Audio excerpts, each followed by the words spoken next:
Nesse vídeo, nós vamos falar sobre zeros e polos de uma função. A ideia de zeros é a mesma de raízes de funções reais, né? Se a gente tem uma função real que a gente consegue fatorar dessa forma,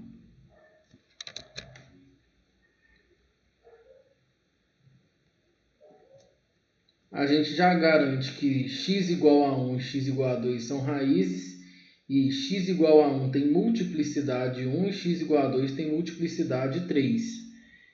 Aqui em variáveis complexas a gente usa o vocabulário ao invés de raízes e zeros, né? Na verdade, o vocabulário zeros também é utilizado para funções reais. E ao invés de multiplicidade, a gente fala de ordem desses zeros, né? Então, uma função complexa polinomial z mais i elevado a 2 e z menos 4 elevado a 5. Essa é uma função complexa que tem dois zeros. Um zero é z igual a menos i, o outro zero vem do outro fator, que é z igual a 4. Z igual a menos i é um zero de ordem 2. Já z igual a 4 é um zero de ordem 5, por conta desse 5 que apareceu na fatoração. Se a função não for polinomial, né, essa ideia de zeros e de ordem de zeros, ela também pode ser formalizada. Aí a gente ganha a seguinte definição. Uma função f analítica num disco centrado em z0 tem um zero de ordem n, então tem que ser zero e já fala da ordem, né? Zero de ordem n no ponto z0, se somente se, você consegue escrever a sua função com um fator z menos z0 elevado a n. Então, você consegue colocar z menos z0 elevado a n em evidência, e a função na frente que aparece multiplicando não se anula em z0. Isso quer dizer que se você joga o z0 aqui, não se anula. Porque se ela se anulasse ali nessa função φ, é porque você conseguiria expoentes maiores ali no z0, z menos z0 elevado a n. Então, essa é a definição formal. Se usando essa ideia, essa definição formal, também justifica o nosso raciocínio ali em cima, né? Por que a gente diz que z igual a menos i é um zero de ordem 2? Porque a gente consegue, lá na expressão da função, colocar z menos menos i, que é z mais i, em evidência. Então, a gente consegue separar. E, além disso, o restante da função que aparece na frente não se anula em z igual a menos i. Repara que essa aqui faz a função de φ, né? Então, essa formalização, ela é coerente com as ideias que a gente já tem.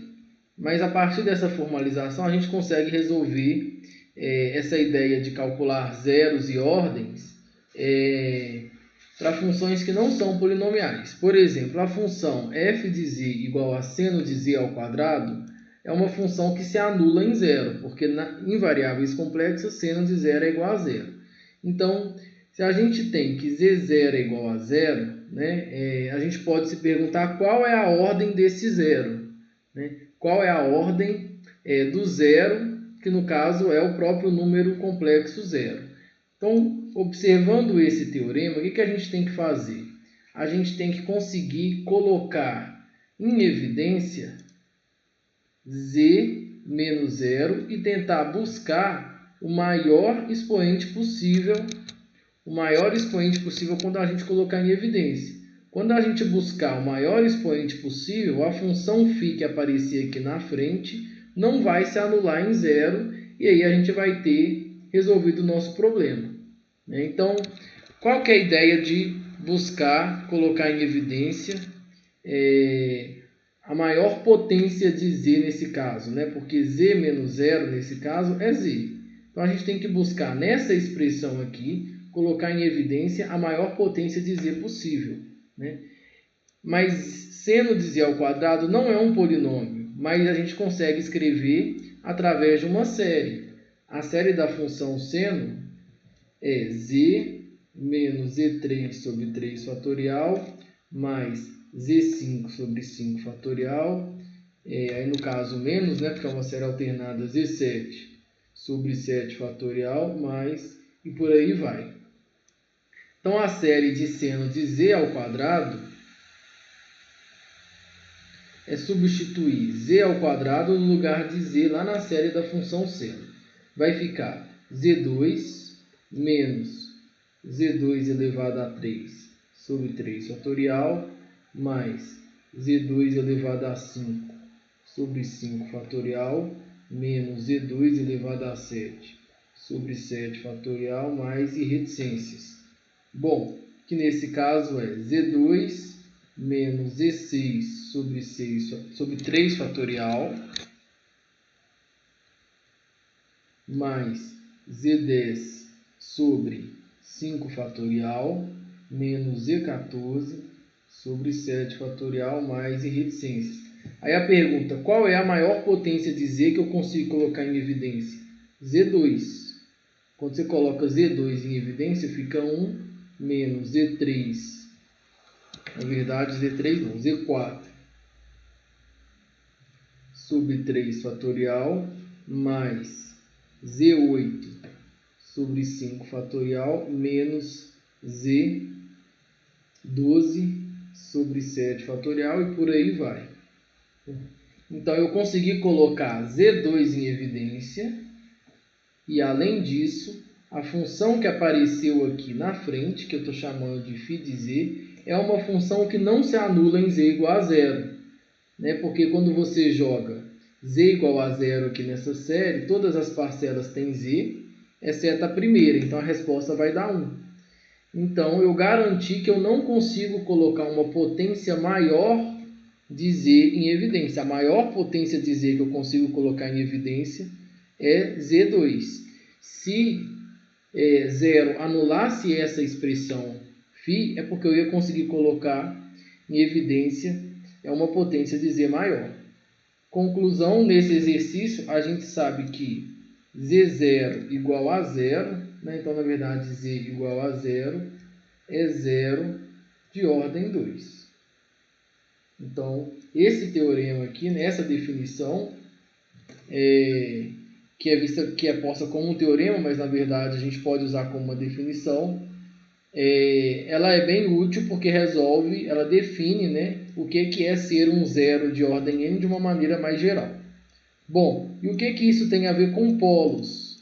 Né? Então, essa ideia de zeros vai permitir a gente descobrir quando uma singularidade é polo sem fazer a expansão de Laurent. E o teorema, que não é esse, na verdade eu queria colocar um outro teorema.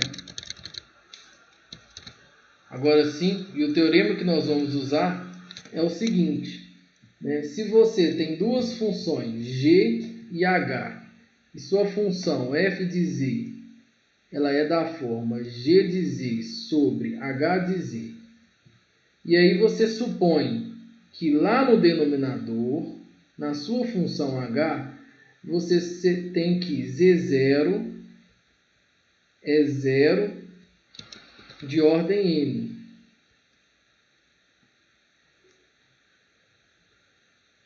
Então, se no denominador z0 é de ordem n, e além disso, g de z0 não é nulo, né? Porque se g de z0 fosse nulo, o que ia acontecer?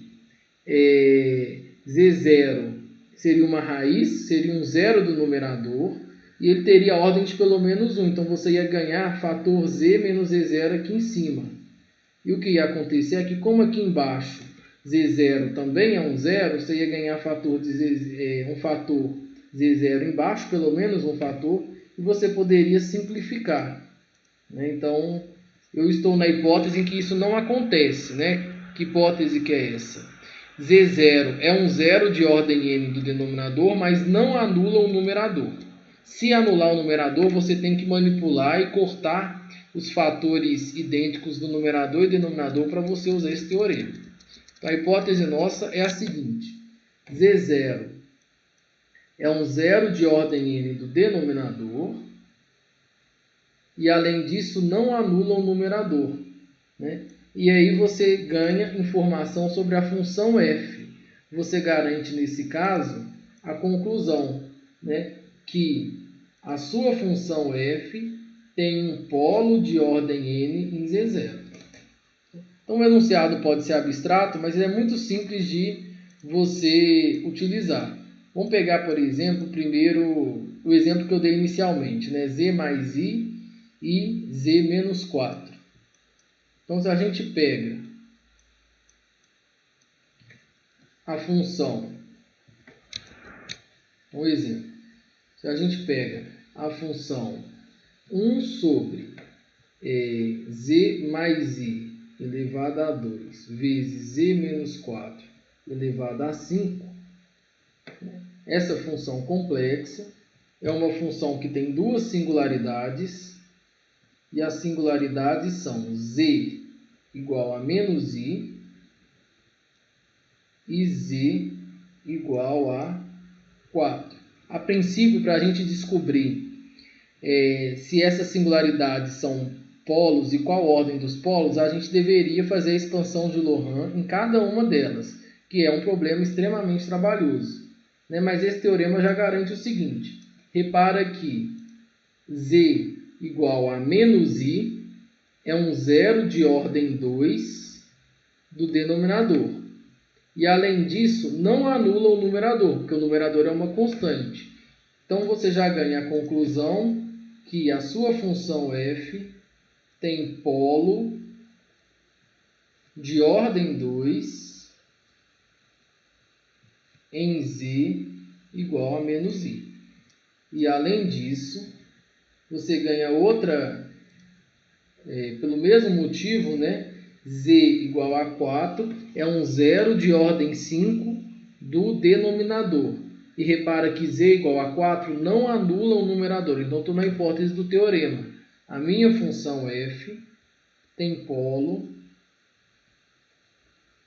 de ordem 4, não, desculpa, polo de ordem 5 em Z igual a 4. Pronto. Um outro exemplo, vamos pensar na função f de z igual a 1 sobre seno de z ao quadrado. Essa função ela tem uma singularidade isolada em z igual a 0. Né?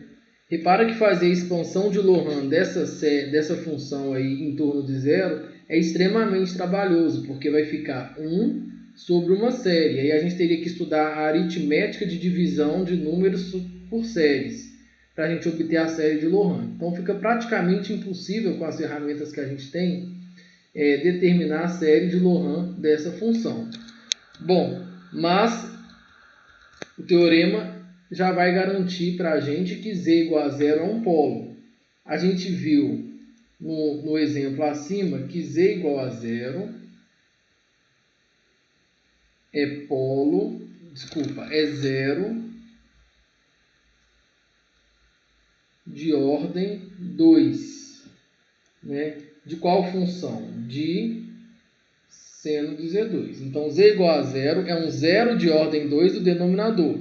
E repara que z igual a 0 não anula o numerador, porque o numerador é uma constante. Conclusão, vou escrever de vermelho a conclusão. Z igual a 0 é polo de ordem 2 da minha função f. Então, eu já consegui descobrir, sem fazer a expansão de Loran, que vai ter um polo de ordem 2 lá. Tá bom? Então, esse vídeo é basicamente para a gente entender que quando a gente tem zeros no denominador, e se a gente sabe a ordem deles, basicamente a gente já descobre que a gente vai ter polos para a função. Né? E é um teorema, é um resultado importante que a maior parte das singularidades isoladas são geradas por zero em denominador. Então, vão gerar polos, e a vantagem de você descobrir que são polos nós vamos ver no próximo vídeo que a gente consegue uma receita para calcular o resíduo também. Que é aí a gente consegue usar o teorema dos resíduos para calcular as integrais.